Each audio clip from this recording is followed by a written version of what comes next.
In today's video, I'm going to teach you how to update labels in Microsoft Planner. If you use Microsoft Planner to organize projects, labels are a simple but powerful way to sort tasks by category, priority, team, or workflow stage.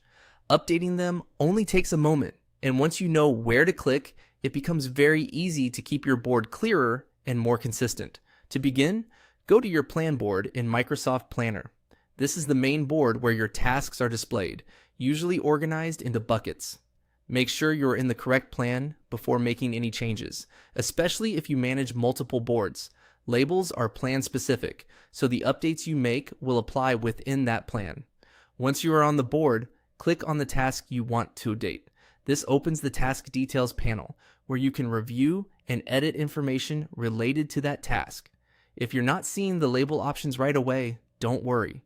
They're inside the task details area rather than directly on the board view. Next, click on the label section. This is where Microsoft Planner lets you manage the labels attached to the task. Labels in Planner are color-based, and they can also be renamed to match the way your team works. For example, instead of using a color alone, you might rename a label to something more meaningful for your process, like a department status or content type.